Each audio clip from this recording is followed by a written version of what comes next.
Good morning and welcome to Misread Homestead. Today we're going to be talking about a very, very important topic, and that is trusted canning books and websites. This goes directly to food security, and I just have a pit in the bottom of my stomach over what is happening, especially on Amazon, with printed canning books. Now, I have set out my entire library of canning books, and I'm going to go through them one at a time to let you know what they are and a little bit about them. And you may notice that it is not a very extensive library. I have extensive libraries on some things like science education. I have 30 or 40 books on that. But from canning, I stick to just the few that I know that I can trust. I'm going to share those with you. First, I want to talk about recognizing books that should not be trusted. We did a special announcement a couple of weeks ago about how we had been drawn in by the title of a book that had blue ball on it. And it was a complete guide to canning. It was a takeoff on the Ball Blue books that was written by, I think it was AI. Many of you who commented on that video recognized it as a possible AI publication. And if you go to Amazon right now and do home canning books, you will see that there are books there from the U.S. Department of Agriculture and all different, and Ball Blue Book, and all safe sounding authors or entities that have authored those canning books. Don't believe it. Don't believe it. These unscrupulous people are mocking or mimicking the titles, and the titles look really nice and the pictures are great on the cover, and then you open it up and it is absolute garbage. Now, I got my money back on that other one. They put it back into my Amazon account rather than back on the card that I spent because that was faster. But it was no surprise when they said, no need to send the book back to us. And then I learned from my daughter, who is a high school teacher locally here, that if you look in the very back, it gives a date and the printing. And this was printed on, the one that I bought was printed on the day that I ordered it in Las Vegas, which means it is a print-on-demand kind of book. She was telling me about that, my daughter was. And the author was most likely a fake name, and the book was horrible, horrible. And yet, it got so many rave reviews by people. Well, here is the thing on Amazon, and Jim and I know this from personal experience. Unscrupulous people can pay you for Amazon reviews. We bought a solar power station when we were very first starting out, before we came across the Blue Eddy brand. And it lasted 4 months, and we paid $2,000 for it. And it's a very well-known brand. And but it just died. And trying to get a new one and a replacement was hell. And that's the only way, and I usually don't use terms like that, but it was awful, awful, a terrible experience. And we finally, because of Jim's persistence, we were able to get our money back on it. But I went on Amazon and wrote a scathing review on that, gave it 1 star. And then the company started contacting us. What can we do to make this better? Well, they blew it with us already. They couldn't do anything to make it better with us. They asked us to please change it. We're a small family company. Oh, bullcrappy. They were not a small family company. They're a pretty well-known brand. And then they just keep hitting us with email after email. What can we do? What can we do? Could you please change your... And then they offered us $100 if we would go on Amazon and change our review of their product. And so I now no longer trust Amazon reviews as much as I once did. And I'm sure a lot of them are legitimate. But here's what I just went on Amazon this morning, and for my search term, I did home canning books. And there were dozens and dozens and dozens of books. And as I started clicking on them and looking at the reviews, wonderful reviews, until you get down to the 1-star reviews. And this is what I recommend for anyone who is going to buy a canning book. And I'm going to suggest that you don't buy very many canning books, except for the ones that are very trusted that I'm going to share with you. Because those 1-star reviews tell you the reality of what the product is. And if you notice things like bad information, unknown characters in some of the tables and books, spelling errors, grammar errors, lots and lots of errors, you will know that it is most likely one of these AI books, and they're selling hundreds of them. And they are targeting people who don't know very much about canning, which breaks my heart because I know that we have on our channel lots of people that are brand new canners. And many of them are getting sucked in. U.S. Department of Agriculture, complete guide to home canning. What? I've never seen anything like that before. And so I went to the 1-star reviews, and it was all of this truth about what was actually in the book. And so be very, very careful before you buy any kind of a canning book. And especially online, sight unseen. If you can go to a bookstore and take a look at it yourself and judge, that's an altogether different thing. So I now want to go through essentially my canning library and give you some guidelines for what you can trust. And I can just tell you right up front, I never, and emphasis on the word never, buy a canning book that is by an individual person. I always buy canning books from entities that I know do proper testing of recipes. And all of these books are from a source like that. So here are the books that I have focused on all of my canning life. And I hope that you don't have to have all of these because there's some redundancies here, and I'll get into that. So I'm going to start right over here. And these are not in any particular order. This is So Easy to Preserve by the University of Georgia Extension Office.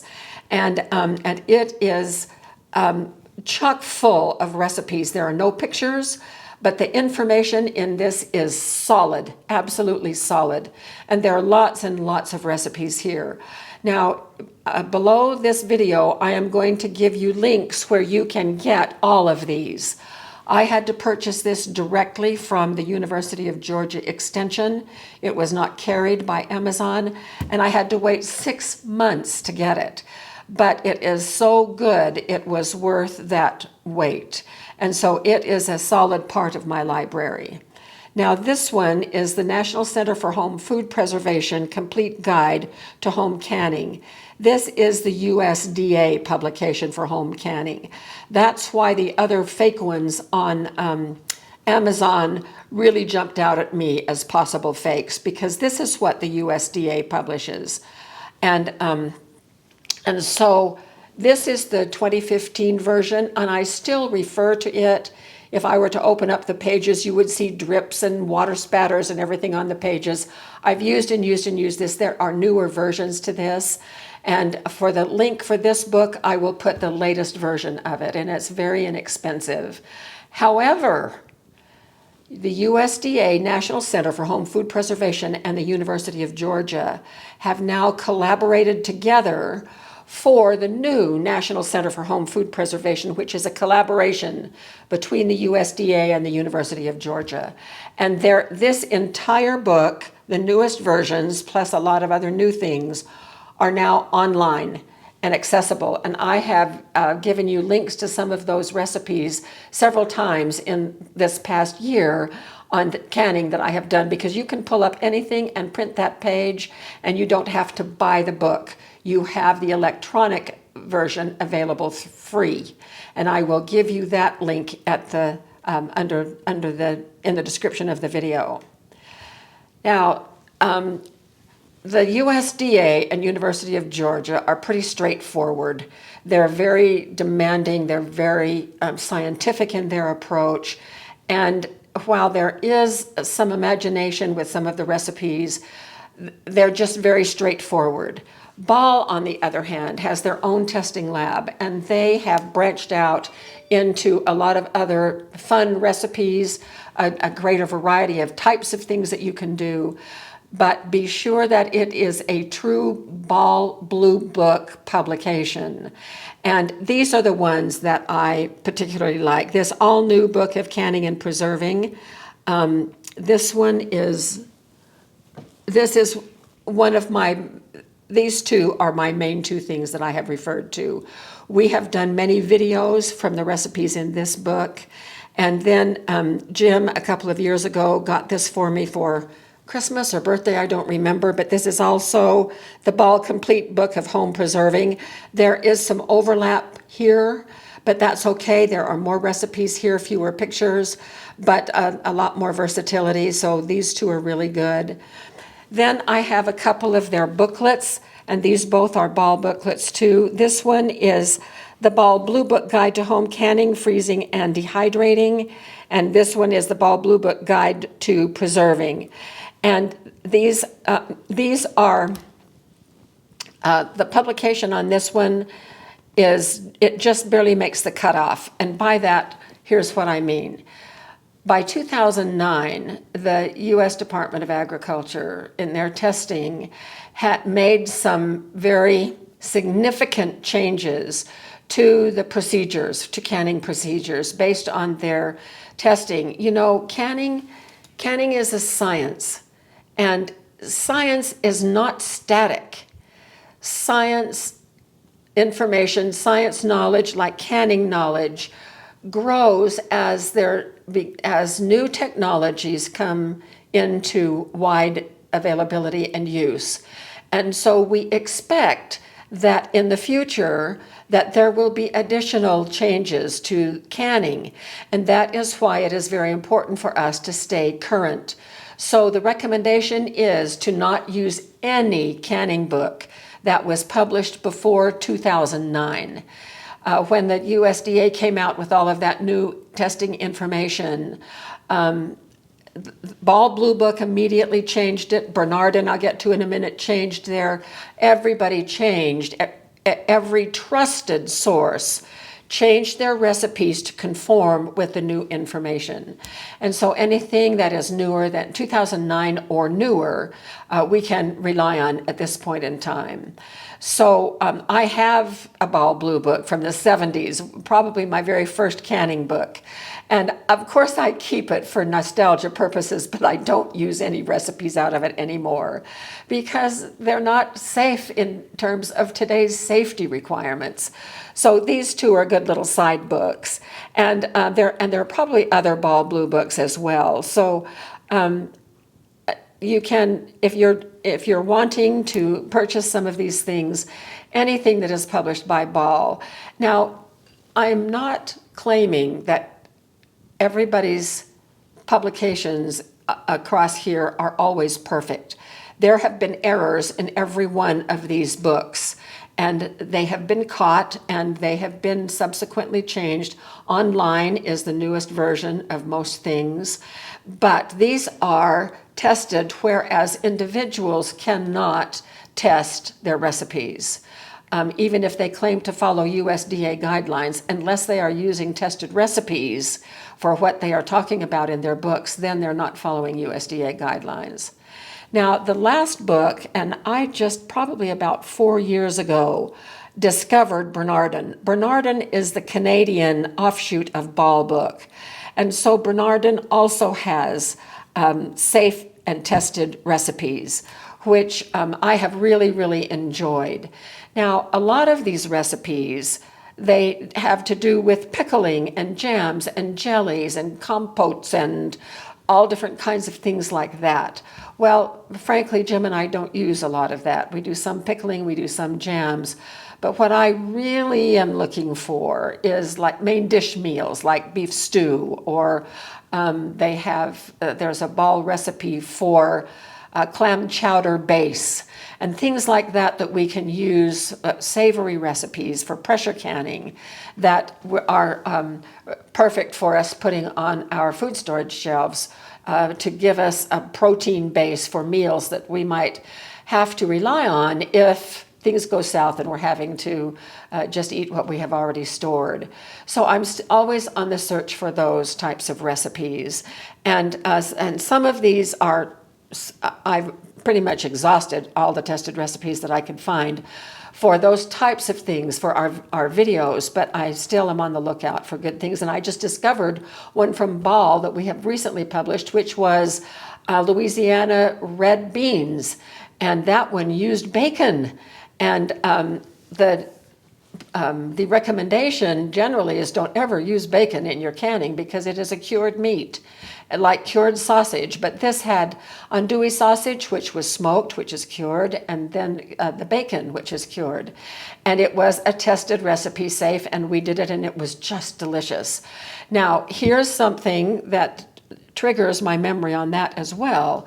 A lot of the comments under that video that we did on Louisiana red beans, people were saying, I didn't know you could use bacon in beans.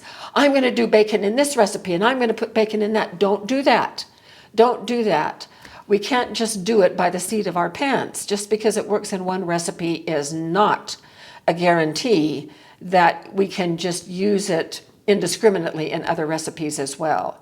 Some substitutions are okay, but generally not with items like that. For instance, if we're making beef stew and we can't tolerate carrots, you can add extra potatoes or parsnips or whatever else you might want. So some substitutions are okay, and there are guidelines on doing that. And also we can add up to about a teaspoon of different spices and herbs, dried spices and herbs per quart, if we want to do that as well. So this is my entire canning library. And as you can see by the little tabs that I've stuck everywhere, I really follow trusted recipes. Now, a wonderful, wonderful resource that is now available to us is online on the internet. And of course, I started off by telling you about the website for the new National Center for Home Food Preservation in the collaboration between USDA and University of Georgia. There is another website that I trust. It is called healthycanning.com, and I'm going to put that link down below as well. I think it's .com. Check, I'll have to double check. But that website is not put up by an individual. It is a group of people who are devoted to safe canning, and they advocate for following USDA rules. But what I like about them is that they give a lot of other background and information and things you can do to a recipe and things that you shouldn't do to a recipe. Now, they also, I was reading up there the other day, have a single author that they do recommend a canning book by, and I do not remember her name. But if you wanted to go up there and look at safe canning books on healthy canning, you can probably find that author as well. That is one of their trusted authors. But they give a lot of extra information that is not available in these books that I find very, very interesting.